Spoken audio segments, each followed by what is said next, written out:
husband, Jeffrey. The approval of my U.S. spousal visa petition, and the first vision that God revealed to me about Jeffrey. 11. Follow up the U.S. spousal visa 88 to 91. My 2 weeks trip to Manila alone to follow up on my U.S. spousal visa interview, my great-uncle's warning about Jeffrey, and my indescribable experience with converted born-again Christians, and my first-time experience, the spiritual hunger. 12. U.S. spousal visa interview 92 to 101. My 2 weeks trip to Manila with my mother for my U.S. spousal visa interview, where we had remarkably interesting experience in the boat, and upon waiting for the arrival of my husband, Jeffrey, at the airport, his second trip from the USA to the Philippines, he revealed another hidden truth from his past. 13. Goodbye Philippines, welcome America. 102 to 119. My first meeting with Jeffrey's parents and children. Our second wedding in Oklahoma instead of Missouri. My troubles in adapting to new lifestyles, and the continuation of my misery in the hands of Jeffrey. 14. First time celebrating holidays 120 to 126. A big shock on my part of how my newly found family celebrated Christmas, New Year, and other important holidays. Another revelation to me, and that gave me an idea of why my husband, Jeffrey, married me. Jeffrey decided to have me return to the Philippines, but miracle happened at the airport. 15. First runaway home 127 to 137. My struggles of the culture shock and new role in life were particularly challenging on my part, in addition to Jeffrey's constant verbal abuse toward me. Jeffrey's other shock. 16. Revelation gave me a conclusion of his psychological behaviors. I got fed up with my husband, Jeffrey's evil personality, that made me decide to leave him for the first time in the middle of the cool night. 16. The final run 138 to 154. I experienced several death threats from my husband, Jeffrey, by threatening to kill me using his samurai sword, and by putting his loaded pistol gun in my head. My frightening experience with Jessa at work, my compelling experience at mental health institution, and my pitiful experience at women's shelter. My last physical abuse from my husband, Jeffrey, had made me decide to finally leave him forever. 17. Heading to Arizona 155 to 161. My 2 weeks stay with Aunt Lily, Uncle Raleigh, and their daughter in a new state, Arizona. A surprising revelation to my parents about my situation with Jeffrey, and my mother's advice led me to another new life's adventures. 18. Welcome to Wisconsin 162 to 165.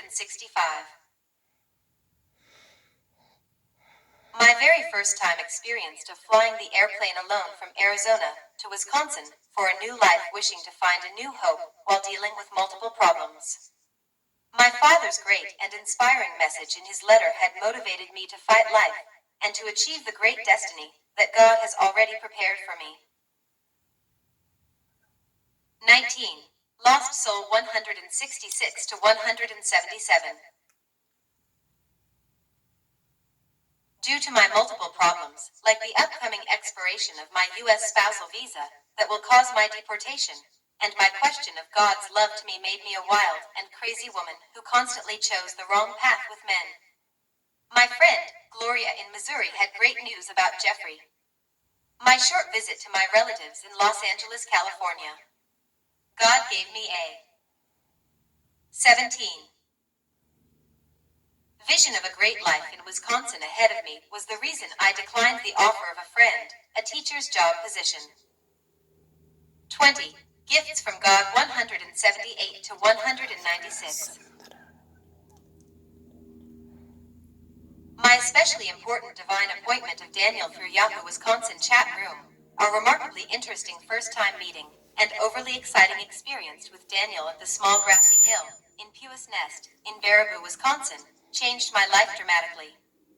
God gave me everything back that I lost. 21. Dreams, a warning for all of us. 197 to 206. God gave me 3 important dreams, about hell, where I saw lots of people gnashing their teeth, the beauty in heaven where I saw the vast land of exceptionally beautiful and colorful flowers, and the judgment day, where I saw hundreds of people trying to escape from God's wrath and the separation of the sheep and the goats. 22. God is watching 207 to 211. I battled with confusion, stress, and a lack of faith in God.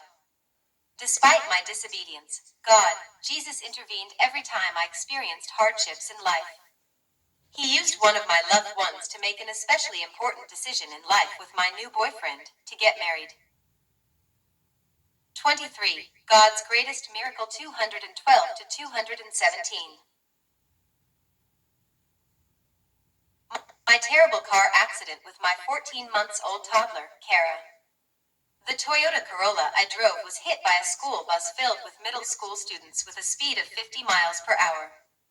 Despite my ordeal, I felt the love of God by saving my life, and the life of my daughter, Kara, and the love was shown by my loved ones in both countries, the Philippines and the USA, and the love was shown by the body of Christ. My car accident. 18. Led me to Jesus for the second time, and the reason why I became a willing, devoted disciple of Jesus Christ. 24. Recovery 218 to 229.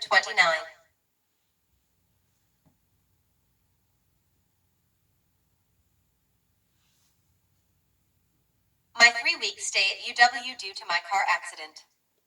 I was working with 3 therapists, occupational, speech, and physical. 2 especially important pieces of news were published in the newspaper about my car accident. My evaluation came out good, and was excited to go home. God intervened again in the troubles that my husband and I experienced. 25. Victories 230 to 250.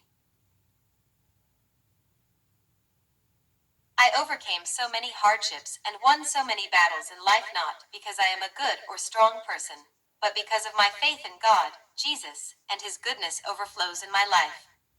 His love, grace, mercy, and goodness manifest in my life. He has blessed me beyond measure. Despite my sinful nature, Jesus' intervention in my life showed me how loving, merciful, and awesome God He is.